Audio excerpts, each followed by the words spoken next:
Okay, so here's the thing.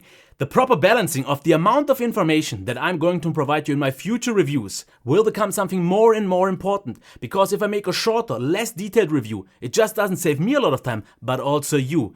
And that will be the thing if either the device just isn't worth it, or if I just don't quite know who this device is actually made for, which today is the case here for the Samsung Galaxy Tab 10.8, because the quality is definitely not the issue, but I just don't quite get who they are targeting with a 10.6-inch Windows tablet, because just look at it this way. With the type cover, this weighs a little over a kilogram.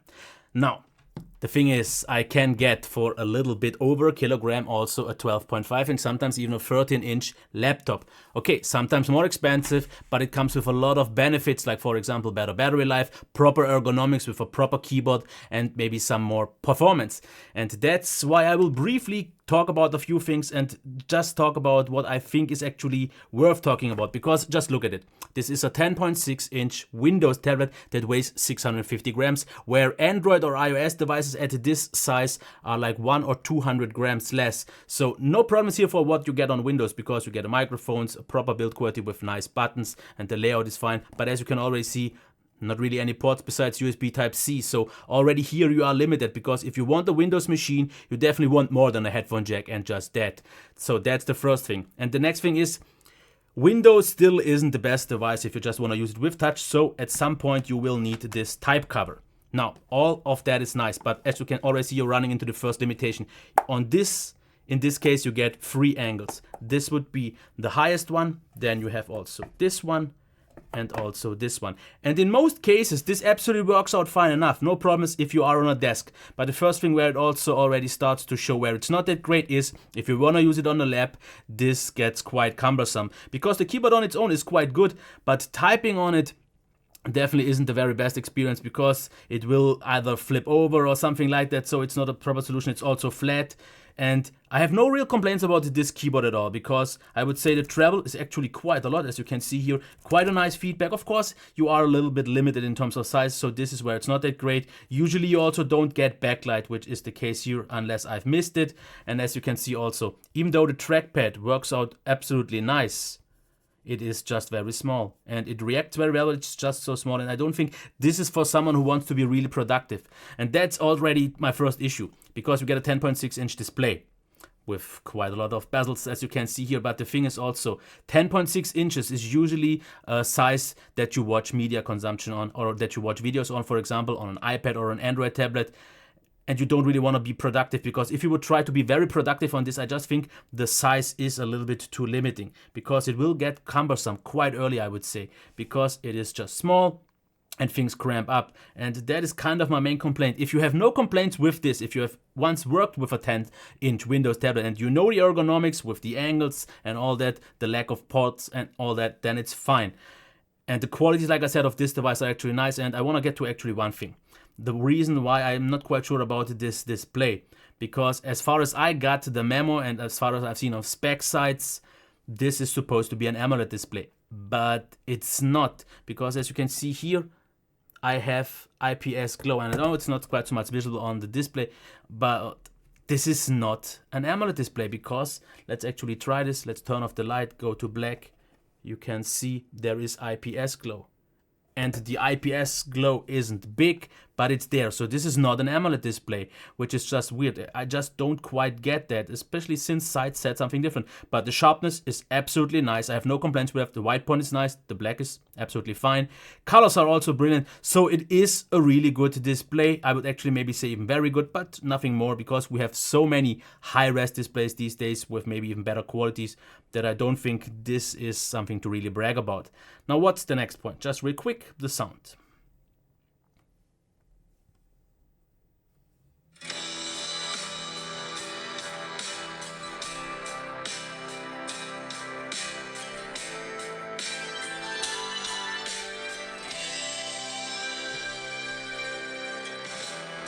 So as you can see, we have stereo speakers on the sides, but if you've maybe already heard it, the quality is not that great. So this is already comparing it once again to a laptop, just not quite on that level. In most cases, it's absolutely fine. It's loud enough and it sounds quite decent, but it's not something that I would expect from a proper laptop. But don't get me wrong, the quality is fine, the loudness is fine, and it will get the job done. So no real complaints. It is totally okay. Headphone jack as well. So in this regard, we are okay. Now let's get to the next point, which would be the performance. And yeah, let's check the SSD speed. As you can see, we got an eMMC drive, not the fastest speed. This resembles more to an HDD, so a spinning hard drive, than maybe an SSD or something like that. And the boot time is beyond 20 seconds, which is definitely not that great. So you won't get the proper workhorse that you maybe would like to get.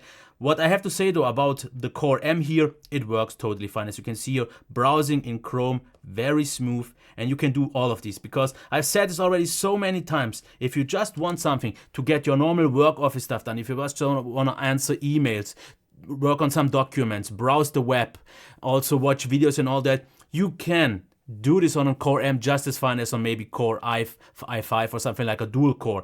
You won't really notice any sort of difference, especially if the resolution and also the performance is properly balanced, which is the case here. So performance is absolutely not the issue, and I don't think anyone should actually even think of editing videos on this, because of course it will throttle. I've tried this and it gets a little bit warm, of course, but in that case I don't think you will have it in the hand. So this is not really an issue, because the way they balance the heating is that it just doesn't get all that warm. It stays at around 70 degrees, at least on the CPU side, but therefore it just clocks down, which in my opinion is okay, because like I said, heavy stuff is just something this will still not do. What you can maybe do is some photo editing, but especially the rendering of a video, where the editing would still work quite okay, definitely not great anymore due to the slow drive and due to the just Core M.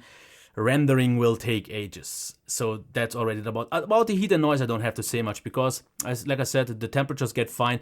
If you would use it on full performance mode, like for a longer period of time, it will get a little bit uncomfortable warm, but I don't think you will do this while you hold it in your hand. And if it's then on the desk, like for example here, and it heats up, you won't really notice it, because all you notice here is this, and if you have this on your lap, it won't become an issue. So no further complaints about that. The battery life, the first not that great thing is that it charges 3 hours in 10, which is quite a long time, and most laptops usually are at around 2, maybe 2.5 hours, so that's already quite a difference. The battery life, I would say, is at around maybe 5 hours.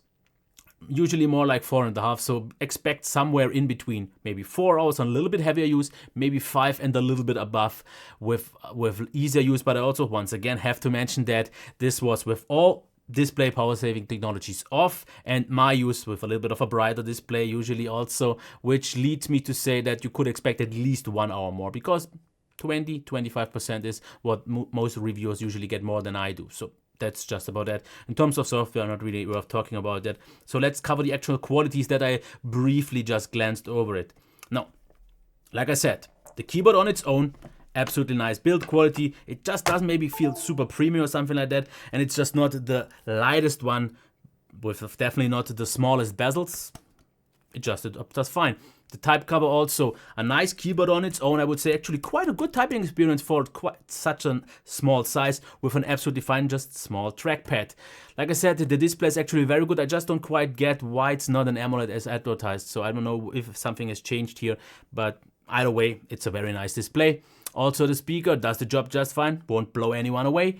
The performance is absolutely fine on, I would say, either a, let's say, mid-range laptop level or something like that. For all normal tasks, no worries. It will handle that all just well if you just browse and do all your normal stuff. Just don't do anything really creative like photo and video editing, and you should be just fine. And that's what I think this device is just not even made for.